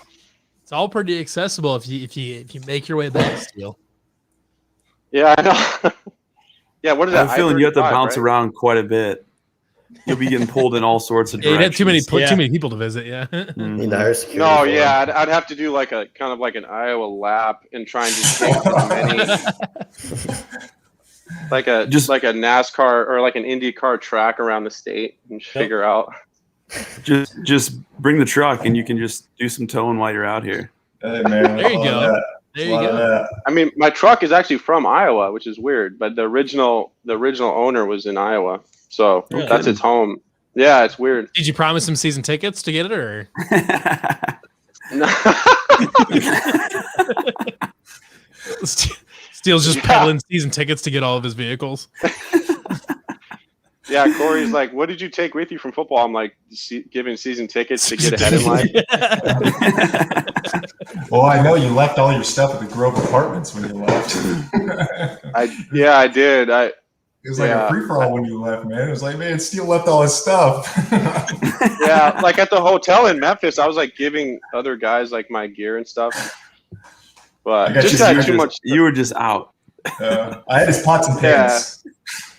You have Steele's pots and pans? I had them. I don't know what happened to them. I was going to say. They bring a frying pan over. She's like, that's mine. So wait, Steele, do you not have like any of your old ISU gear? I have a few. I have my jerseys and like a helmet, and I have like some good stuff, you know. But the vast majority, I gave it away because dudes were asking for it. Like the freshman guys, like the red shirt guys, I didn't even know that well. Every time we got stuff, they would just be like, "Could I get those?" And I'd be like, "All right," and I would just give them my stuff. But I've always just been like, yeah, I just travel light, so I just keep, you know, I've done that multiple times. Like when I left city, I left everything, and it was like a free for all. When I left Hawaii, I remember that one was crazy because I had a ton of stuff, like just regular clothes and stuff, and I just walked away from it all and just I just like left it for people to come grab. So by the time I did that in Iowa, I was already used to it, and it feels good. So I'd have to feel like bringing everything back from Hawaii would have been kind of a logistical challenge, though. Yeah, that was the initial. Yeah, so it wasn't like a planned thing. It was just literally like, do I want to fly this back? I'm cool. Like I don't need it. And especially because at that time in my life, I knew I was going to be moving to different places, and it's just like, is it really worth it to be hauling around like 6 different bags of clothes? You know, so sure. Yeah. So yeah, and I've gotten used to it, and it feels great. I recommend it if you ever got too much clutter.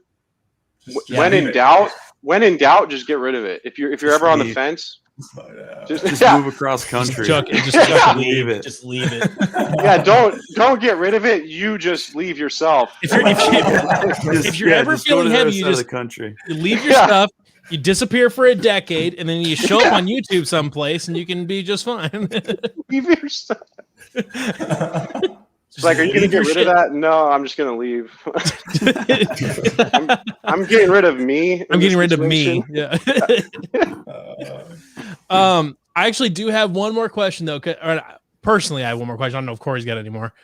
So one kind of like somewhat infamous graphic that came up during a game was the list of the names of the people in your family. I remember that. Yeah, Bruggen, Truck, Stig, Wolf, Fox. You know, like what is there like just a kind of a like? Is it just a kind of a tradition of kind of more unusual names, or what's? I guess I don't know if that's a. Yeah. So the third name it's pronounced Stig, even though it's read Stig. Yeah, okay. It's funny because it reads funny. It's like Stig. Well, and I'm thinking of like I don't know if you've ever seen like Top Gear. Like the other guy that they have for the site is the Stig. That's how. Oh. Yeah, no, he was pre Top Gear, but yeah. Steele. So obviously Fox, Wolf, and Steele are brothers. And they were the original like different names, if you want to call it. Sure. But it wasn't anything. It wasn't like the hippie or anything crazy, or it just, I don't know. My grandma, and she liked the names and just they did it. I don't think there was too much like thought going into it. And then obviously my dad Fox, like I think if you just have that name and your brothers are Wolf and Steele, there's an obligation to like keep it going, Yeah, you got to find some more unusual names. Yeah. Yeah. So now it's 2 generations, and then my brothers got 4 girls, and they got really unique names like Scar, Axel, Scout, and Ford. Cool. So yeah, we're keeping it. Although now what's interesting though is like it's common to, especially in California, I don't know out there, but it's common now for like kids to have like really different names. Scout, I've heard like, Scout before. Yeah. That's Scouts, becoming more popular. But just like, I can't even think of one on top of my head, but there's just, it's just real common to have like these. So now it's like, okay, that's almost played out. It's like, I don't know if it's, because it got kind of played out, it's just like, sure. Like a lot of people think Steele is just like the name I go by because, where people have names they go by. And so I kind of get looped into that where it's like, but it's nice. Like, I'm trying to think what the long form of Steele would be. Like, I don't know. No, there's not. Yeah. Nah, but like where I live, people have like hippie names. So they'll be like River or like Forest. Sure. And so I get grouped into that, which I don't really like because I feel like I'm like legitimately that's my actual name. So and these people try and hop on with the cool names, after the fact, and it's like you got to ride with whatever you were born with, Sure. Even if it's just John or whatever. Just Corey. Yeah, Corey. Even if Josh. it's just Corey. I mean, I got Matthias, and that's pretty messed up as it is, I think. Yeah, it's kind of weird.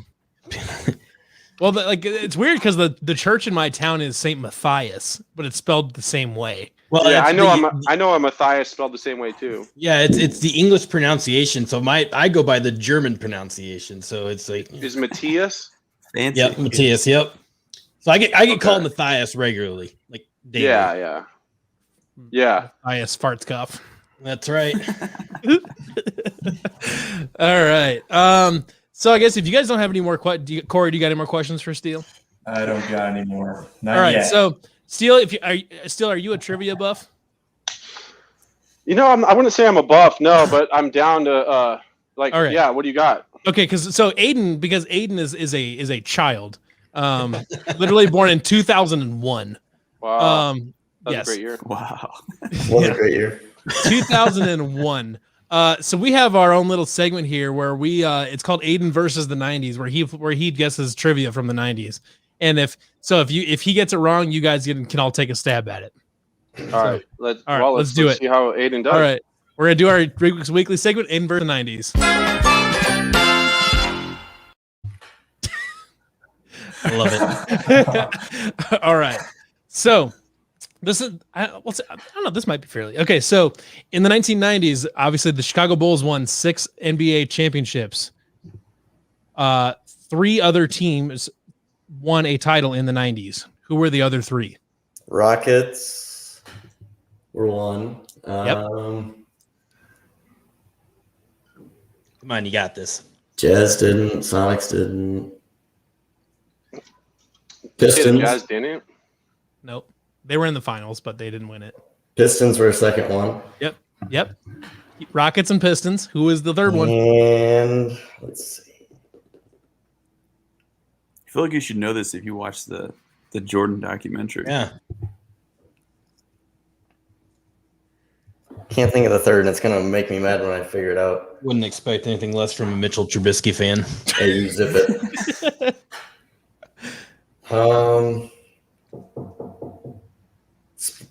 Spurs didn't win one, did they? That's it. Got it. There you go. Well, All right. good. That was pretty good. Wait, when did the Rockets win it? They won it in 94 and 95. They won it in Jordan's retirement year. They won it when Jordan wasn't playing. Yeah. Okay. All right. This would be a good one. I'd be pretty surprised if Aidan got it, but we'll see. All right. So the best-selling movie soundtrack of all time came out in 1992 featuring a song, a pretty famous song by Whitney Houston. What is the movie?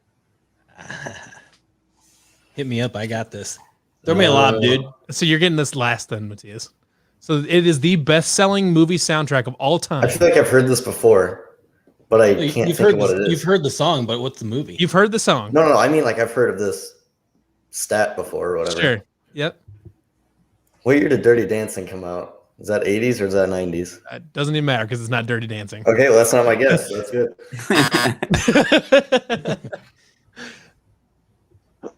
That was your guess, or was that not your guess? That's his guess. Totally not. That was your guess? Okay, you're out. Okay. All right. So Corey, Steele, and Josh, you get to take a crack at it. The best-selling soundtrack of all time? The best-selling movie soundtrack of all time has... I'll even give you the Whitney song. So I Will Always Love You by Whitney Houston is on this soundtrack, which is the reason it's the best-selling soundtrack of all time. Which movie has the best-selling? Is it animated? Just give me that. Nope, it is not. Yeah. Would that make it easier for you? Yeah, I would narrow it down. Oh, okay. I didn't know if you were like an anime fan or not. No, not anime, animated. Oh, animated. Okay. I thought you were asking if it was anime, and I was like, 90 is probably not the right decade. An anime movie in 92 with Whitney Houston. I mean, really specific trivia. I'm like, was it that anime movie? I don't know. I don't know. I mean, it was in 92, you said? 92 is when the movie came out. I'd have been 2 years old. All I hear is complaining from you. It's not Ghost, is it? It is not Ghost. No, I just had both my parents text me what the answer was. Put me in, coach. All right, you guys all give up? Yeah. Steele? Yeah, I give up. All right. Matthias, what is it? The Bodyguard. It is The Bodyguard. I would have never gotten that. Yeah, I never would have done that. That's Whitney Houston and No Kevin chance. Costner in it. Yep. And fun fact about I Will Always Love You is that Dolly Parton wrote that song on the same day that she wrote I Will Always Love You and damn it, what's the other song? Hold on. Matter. Next question. She wrote them on the same day, like the same fuck, I don't even remember. Who cares? Wait, you lost me with the Dolly Parton. So yeah, so Dolly Parton wrote actually wrote the song "I Will Always Love You." Yep. When? Hold on, I want to see if I can find it. She wrote it. This is Steele's trivia. Yeah, she wrote it in 1973. Right, and then Wow. so they picked it up for the movie, but you're saying the movie is what made it famous? The movie. Yeah. So Bodyguard? Whitney Houston picked up "I Will Always Love You." It was in the movie, and then that's what made The Bodyguard famous, and that's what made the song famous, was Whitney Houston doing her version of "I Will Always Love You." Yep. I've just never met anyone with the soundtrack of Bodyguard. Yeah, it's kind of a weird thing, like because that song by itself completely fueled that album. Right. So Some say it's the only song known on that album. I would say that most You're people probably would say that. Right. All right. Let's see here. Actually, no, we're gonna do 4. We're gonna do 4. We usually only do 3, but we'll do 4. All right. So, what classic Audrey Hepburn film was the title of a 1995 one-hit wonder song? He said, "Ooh, one-hit wonder." It's a one-hit wonder.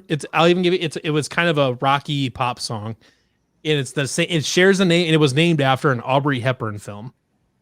You see, I don't know who that is. well, he's already out.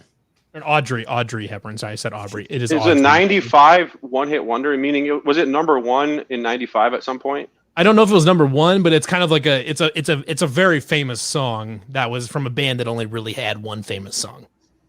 Oh, okay. And it's named after an Audrey Hepburn movie. Yeah, it doesn't really help me. I'm just thinking of bands in 95 that had one song. I couldn't even tell you who the band was. Honestly, I have no idea. I think a couple people on Facebook got it, but I'll Yeah, wait. I think a couple people on Facebook did. You don't know the name. You don't know the name of the band. I'll find out for you. I do know the name of the song, but it's because I cheated. Yeah, it's because you cheated. Okay. So you don't get it. Unintentionally, they put it in the comments. Doesn't count. Josh, you got this, bro, or what? Oh, the artist No that idea. helps you is Deep Blue something. No clue. The band is Deep Blue something. I hope that helps you, Steele. Man, 95 one-hit wonder. Yep. I feel like For these songs, you gotta like play them backwards or something. So we have Deep some Blue, sort of idea. and the band is Deep Blue. Impact. No, the band is Deep Blue something. That is the name of the band. Oh, I thought you just weren't telling me the last. No, it's literally Deep Blue something. Deep Blue Impact. Literally Deep Blue something. Oh yes, sorry. Good. I don't know why I didn't think of this, but Jolene. And Jolene is the other song that Dolly Parton wrote on the same day as I Will Always Love You. Unimportant to Deep Interesting. Blue something. That was a big day for her. Yes, that was a big day.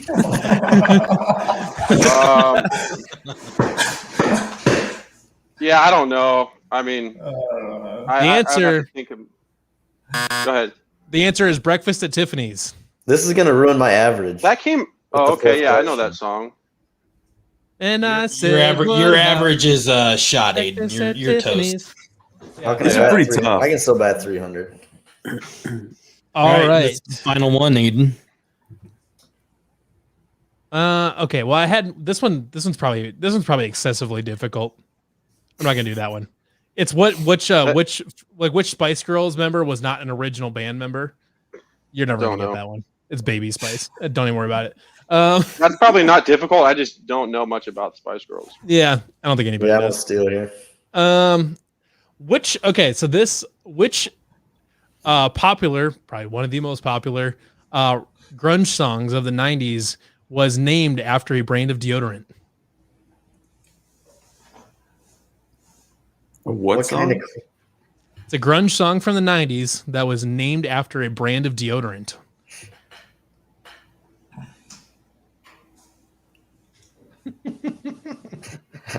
I don't know. Someone in know. the Facebook comments guessed fart spice, so that's Well, that means the deodorant. that's something. What? Yeah. It isn't what I think it is it? I don't know. What do you think it is? Is it my least favorite band of all time? It might be. Is it Smells Like Teen Spirit? It is Smells Like Teen Spirit. Yep. So the story with, Is that with that's a deodorant? Teen Spirit is I had no Teen- idea. Or is that just a fragrance of a? No, Teen Spirit is the name of. I think it's typically more of like a women's deodorant, generally speaking. But I don't know. It sounds like a kid's deodorant. It might be. So the story goes that Kurt Cobain was at a party and someone had written on a wall that says Kurt Cobain smells like Teen Spirit, and he named the song. Aidan, I think I you've riled up the masses, Aidan. Yes, yes. Thank you, Corey Trainer, for Come at me. blasting Aidan on his terrible Nirvana take. Dave Grohl and Kurt Cobain can kick rocks. Terrible. They played it at my prom one year, and there were like 4 kids going, yeah, yeah, and then the rest of us just went and sat down, and it sucked, and I've been traumatized. Because you live a terrible life. That's an unfortunate existence you live, Aidan. Yeah, that's a good question, actually. Steele, besides Flute, what kind of music do you listen to? I really don't listen to that much Flute, even though I can play it. Sure. But I was being sarcastic. Yeah. yeah. I do listen to it though. Like when I'll put it on when I go to sleep. There you go. Yeah, like some like Native American flute. Oh yeah, like some like some the wood pipe. I can't remember what the name of it is, but yeah, exactly. Yeah, pan there's a flute. good song.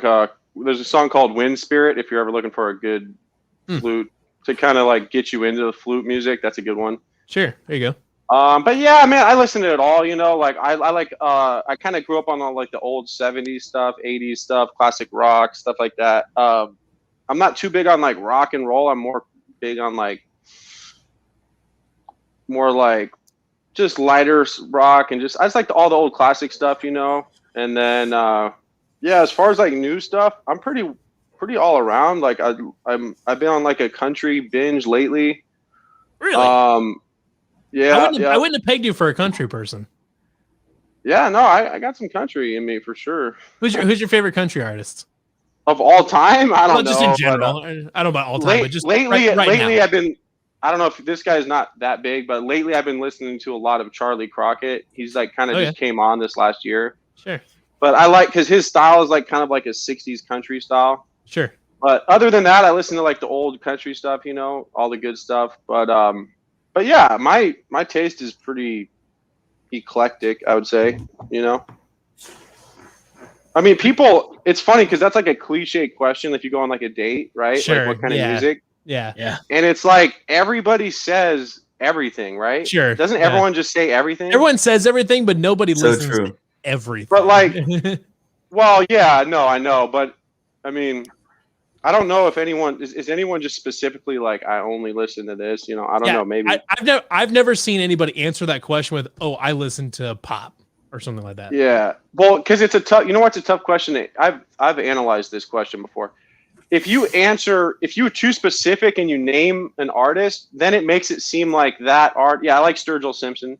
Then it makes it seem like that artist is like way bigger for you than he is, but it's just one that you're naming, So, but I try and be specific. But here's a question from Alex Gukin. Rumor is Steele used to sleep on the concrete between classes. True or no? I mean, if it was probably not between classes, it was probably during class. but I don't remember. Yeah, I don't remember sleeping on concrete too much. Too much. It's a really random question. I don't know where he got that rumor. But... Well, no, I don't want to discredit him and say I didn't do it because I could have done it, but I just don't remember. If I had done it, it seems like something I would do. Yeah, yeah. I don't want to call him out if it might have happened. Lane. I've never heard Lane Staley. Is that a country artist? I've never heard of them. Or heard of him. Yeah, not familiar. Not familiar with Lane Staley. Well, maybe an artist for you to check out on your next. I'll check it. Toe job. Yeah. For sure. All right. I guess do you guys that what we should we need outro Aidan versus. So that was Aidan versus the 90s. Getting that batting average up. 2 for 4 tonight. No big deal. 2. Were you 2 That's for pretty 4? good. Though? Yeah, that is. I got the basketball question, and I got the smells like Teen Spirit. Yep. Okay, well, okay. Oh, so now it just That's doesn't pretty count? I gave you hints from that though. Oh, Lane Staley is the lead singer from Alice in Chains. Why did I not think of that? I don't know. Anyways, but yeah, okay. So 2 of 4. So you were like, well, you're like 1 of 3, 1 of 3, 1 of 3, and then 2 of 2 4. for 4. Yeah, Popping so you're off, still technically batting a Hall of Fame average so far. You bet. Yeah, there you go. Only got to get 1 out of 3 to get in the Hall of Fame. So that's all that matters. That's all I'm saying. All right. So if you guys don't have any other questions for Steele, we can probably let him go. You said you got another job to get to tonight, Steele? No, well, I might. I don't know. I was saying earlier. Well, I might, but that's all I'm saying. Fair enough. Fair enough. Up in the air. Yeah, I don't know. It's an emergency. It's an emergency tow line, so it's like fair enough. Let's see. Hold on. Let me. I've got one more. I think I had one person that was asking for questions, but anyways, there's a song called "Wind Spirit" if you're looking for some good, Flute music, classic. Look that up. Wait, right did now. someone write this? Did someone tweeted as that like too? he's like Steele. There's a song called "Wind Spirit" if you're looking for some good, flute music. Yeah, in case any of you guys were like looking. Is this Wind it? Spirit? Yeah, Is this it? I think. Yeah, this is it. You getting sleepy still? Are you getting sleepy? Dude, I can dig it. Just passes out. Josh has got it ready to rock and roll. It's super mellow, man. Oh, there's the flute right there. That's, Uh, come on. Oh yeah, I can get down with that. I I could seriously, listen to yeah. that. Still, do you Yeah. listen to Tyler Childers at all? Yeah, not a lot, but I've like familiar. Yeah. Yeah. I haven't been lately. It's all I just go through weird like I'll get into someone and then just listen to it hard for like a month and switch it up, Mm-hmm. But I'll check. Is he legit? Yeah, I like him. I'm a fan. He's I'm got a a fan of few. Tyler Childers. Yeah, he's got a few pretty good ones. Yeah, for sure. Like you said, it's Oh. more just like chill kind of. He's got like the old kind of vibe a little bit. Okay. Yeah, that's definitely what I like for sure. I think That's what I was thinking been, when you were saying. there's been kind of a few new artists. artists that have come out that have kind of got that chill, the more like kind of the more of an old school country vibe now. I think some more guys are coming out like that. I think like the what do they call it, tractor rap period, like is kind of coming I to think an that's end dying just down. because it's been going so hard for so long. It's like, it's not, it kind of lost its like appeal in a way. Yeah. I feel like, because I've seen more of like the old stuff, which was typically like more boring, kind of become more popular. Sure. Mm-hmm. Yeah. So, What you're in the mood for, I guess. yeah, Oh, exactly. we've got a good one. Is there anything you miss about Iowa? I mean, like the state, not Well, so just much in the state of the people or whatever. I mean, just just all the guys like that's, Sure. that's the biggest thing I miss about football too, is just the social aspect, and it's hard to like, just in regular life, you're not around really. It's rare that you're around dudes like Josh or Corey at all, but to be around dudes like them like all the time is like, that doesn't happen anymore, Sure. So yeah, it's just, there's just something special about it, just being with so many similar dudes and that part is like, if for me, when I think about, if I just reflect on it, a lot of them, probably more of the memories are just things I remember, like something that we were laughing about with someone, or something in the locker room or at someone's house, or there's so much of that, you know what I mean? I would say there's more of those memories than actual like plays and stuff, or even just at practice, there's just so much stuff, that's 100%. so that part you can't replace that, you really can't, it doesn't matter where you work or where, anything, you just can't, that's a hard thing to replace. I probably similar to like what it's like for guys like in Navy SEALs or Marines or something, I would imagine, Sure. Mhm. So I don't know. I mean, it sounds like it's the same thing, but yeah, it's just, it's cool, man. It's cool being around everyone that's like you. And I think we all like, that's probably one of the hardest things is for dudes like us when we leave the game, is just like, because like I was saying, the game itself is only like a tiny percent of what you're doing 365 days a year. So you think about it more like it's like all you're doing, but every day it's not, you're only playing like 10 whatever games. So that's probably the hardest part, and but yeah, that's what's been great about the social media though. I'm like back connected with these people, and it's literally like the same, like Josh and Corey look exactly the same. They're exact like it's so funny, and like it's so funny, you know what's funny about Josh is what I remember is every time I saw, like when I would see Josh, I would look at him in the locker room or on the street or whatever, and he was always like already smiling like at me, like when I was like, and then I was like, it's hard not to Steele. It was just no, but just like that friendly nature is just like, I don't think I've ever talked to Josh in person where like we both weren't just like kind of laughing already, like just saying what's up. But it's just, there's just like such a genuine, and like you don't really, that doesn't happen like when you meet someone or say what's up to someone, you don't have like that like connection where you could just be so cool and there's just like a like genuine like laughter on like just saying what's up, Yeah. And so, yeah, I just remember that about Josh. It's just like, dude, yeah, man, you just got, it's just, yeah, your friendly personality is like it's so inviting, like to whoever you're talking to. It's just like, because I'm kind of a shy dude and like with strangers and stuff, but like, so that stood out to me. It's like, Josh, and then the motorcycle and just like the whole thing. Hey, I try, man. What can I say? Uh-oh. We might have lost Steele for a second there. He's Hope his gone. laptop like did. Oh my God, Steele is gone. He just came. He just came with the Undertaker. 10 more years. 10 more years. That was the Undertaker. If we just lost smoke, he's gone. I don't know what just happened, but if we just lost Steele permanently, He might be gone forever. And he wasted his last 2 minutes talking about me. I'm sorry, guys. I don't. I almost feel like we should just. Should we wait for Steele or should we just like that Steele is out? Oh wait, hold up. We've got a picture now. He left all his stuff back in Ames, man. He just left his stuff. Oh my Somebody God. on Facebook says Steele eclipse is There's a over. picture. Okay, we've got it. It's there in his apartment. What's going? Oh, there's Steele. We thought we lost you forever. Still I don't know if he's frozen or if he just because for a second there, he's just not moving. he doesn't look like he knows that we're still on with him. There he you're is. muted. Oh, he's muted. We got to unmute him real quick. Says his mic isn't connected. Oh, his mic isn't connected. Oh, that's a bummer.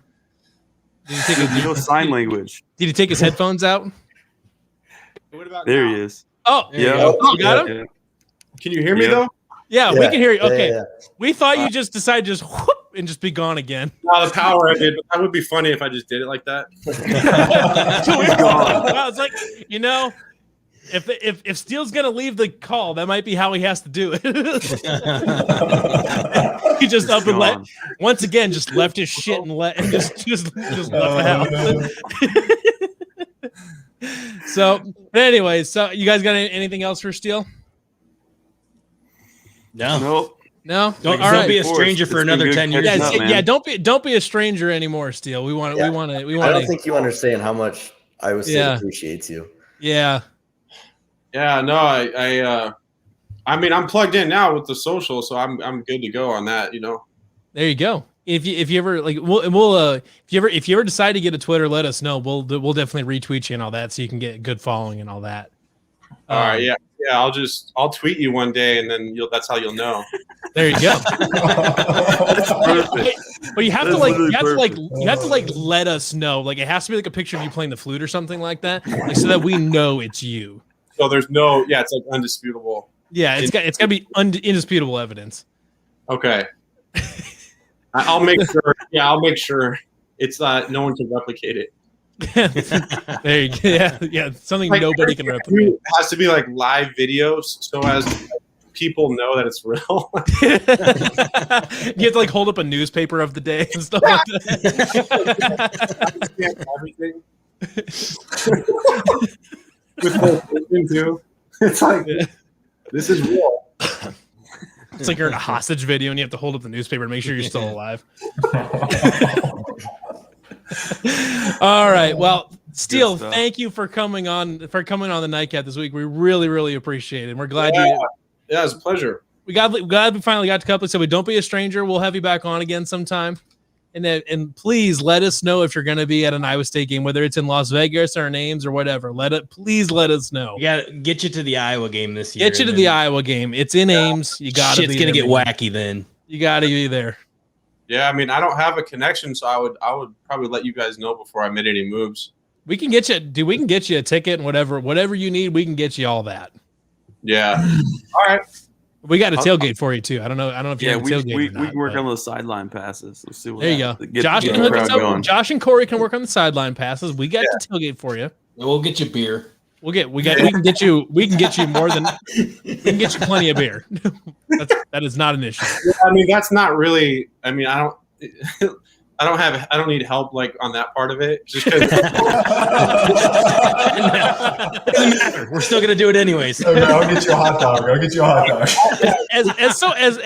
As Michael said, I don't think he'll ever have to pay for anything in Ames ever again. So it's a good thing. You guys are trying to like pull strings for me, but like getting beer is not. Like,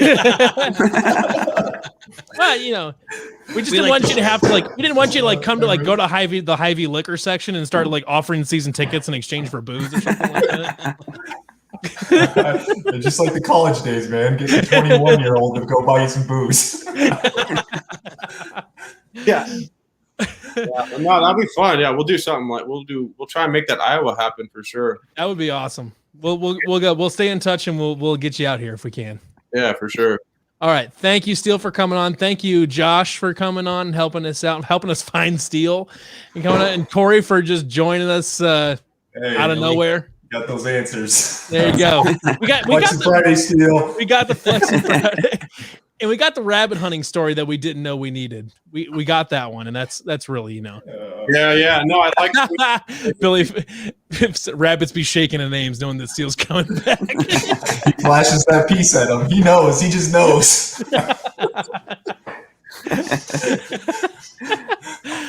All right. So for everybody that has joined us and made this an excellent episode of the Nightcap, for Aidan, Steele, Matthias, Corey, Josh, and myself, everybody, thank you for coming for this episode of the Nightcap. We'll hope you join us again next week. Thanks, everyone.